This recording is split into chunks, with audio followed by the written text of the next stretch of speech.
श्री परमात्मने नमः। शुक्ल यजुर्वेदीय मुक्तिकोपनिषद शांति पाठ। ओम पूर्णमदः पूर्णमिदं पूर्णात् पूर्णमुदच्यते पूर्णस्य पूर्णमादाय पूर्णमेवावशिष्यते।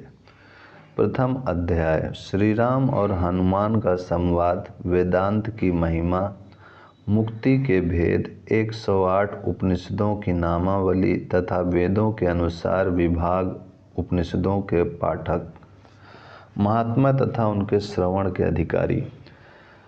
ओम। श्री रामचंद्र जी अयोध्यापुरी में रमणीय रत्न मंडप के बीच सीता, भरत, लक्ष्मण और शत्रुघ्न आदि से समन्वित होकर रत्न सिंहासन पर आसीन थे।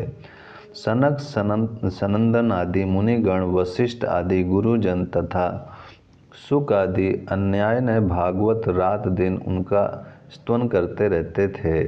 सर्व अंतर्यामी एवं निर्विकार श्री रामचंद्र जी एक समय अपने स्वरूप ध्यान में रत होकर समाधिस्थ हो रहे थे। उनकी समाधि टूटने पर श्री हनुमान जी ने भक्ति पूर्वक सुनने की इच्छा से स्तवन करते हुए श्री रामचंद्र जी से पूछा, श्री राम जी, आप परमात्मा हैं, सतचित और आनंद स्वरूप पर ब्रह्म के अवतार हैं।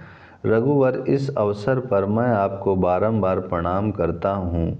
श्री राम जी, मैं आपके यथार्थ स्वरूप को जानना चाहता हूँ, जो मुक्ति प्रदान करने वाला है, जिससे मैं अनायास सहज में ही इस संसार बंधन से छूट जाऊँ।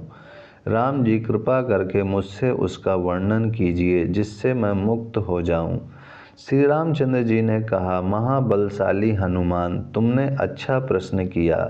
मैं तत्व की बात कहता हूँ, सुनो। मेरा स्वरूप वेदांत में अच्छी प्रकार से वर्णित है, अतएव तुम वेदांत शास्त्र का आश्रय लो।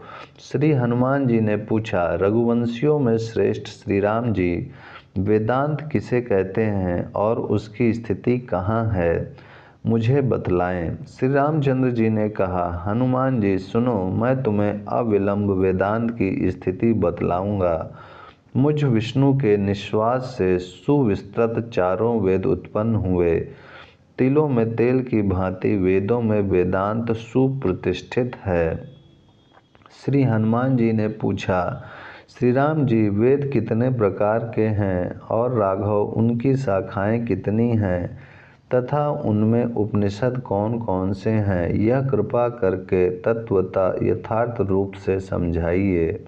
श्री रामचंद्र जी ने कहा, वेद 4 कहे गए हैं, ऋग्वेद, यजुर्वेद, सामवेद और अथर्ववेद। उन चारों की अनेकों शाखाएं हैं और उन शाखाओं के उपनिषद भी अनेकों हैं। ऋग्वेद की 21 शाखाएं हैं, पवन तनय। यजुर्वेद की 109 शाखाएं हैं और शत्रुतापन सामवेद से सहस्त्र शाखाएं निकली हैं। कपीश्वर अथर्ववेद की शाखाओं के 50 भेद हैं। एक एक शाखा की एक एक उपनिषद मानी गई है। जो व्यक्ति उन उपनिषदों के एक भी मंत्र का भक्ति पूर्वक पाठ करता है, वह व्यक्ति मुनियों के लिए भी दुर्लभ मेरी सायुज्य मुक्ति प्राप्त करता है।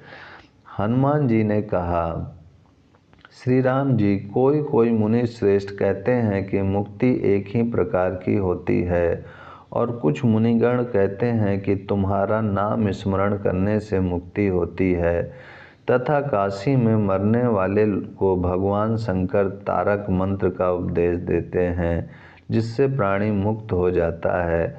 दूसरे मुनियों का कथन है कि सांख्य योग से मुक्ति होती है और कुछ मुनियों के मत से भक्ति योग ही मुक्ति का कारण है। अन्य महर्षियों के कथन अनुसार वेदांत वाक्यों के अर्थ का विचार करने से मुक्ति प्राप्त होती है और किसी किसी के मत में सालोक, सायुज्य, सामीप्य और कैवल्य रूप से मुक्ति 4 प्रकार की कही गई है। श्री राम ने कहा, कपिवर, कैवल्य मुक्ति तो एक ही प्रकार की है, वह परमार्थ रूप है। इसके अतिरिक्त भक्ति पूर्वक मेरा नाम स्मरण करते रहने से दुराचार में लगा हुआ मनुष्य भी सालोक मुक्ति को प्राप्त होता है। वहाँ से वह अन्य लोकों में नहीं जाता। जिसकी काशी क्षेत्र में ब्रह्मनाल नामक प्रदेश के अंतर्गत मृत्यु होती है, वह मेरे तारक मंत्र को प्राप्त करता है और उसे वह मुक्ति मिलती है जिससे उससे आवागमन में नहीं आना पड़ता। काशी क्षेत्र में चाहे कहीं भी मृत्यु हो, शंकर जी प्राणी के दाहिने कान में मेरे तारक मंत्र का उपदेश करते हैं, जिससे उसके सारे पाप के समूह झड़ जाते हैं और वह मेरे सारूप को समान रूप को प्राप्त हो जाता है। वही सालोक सारूप मुक्ति कहलाती है। जो सदाचार रत होकर नित्य एकमात्र मेरा ध्यान करता है और मुझे सर्वात्म स्वरूप चिंतन करता है, वह मेरे सामीप को प्राप्त होता है, सदा मेरे सामीप निवास करता है। वही सालोक सारूप सामीप मुक्ति कहलाती है। ओम शांति शांति शांति।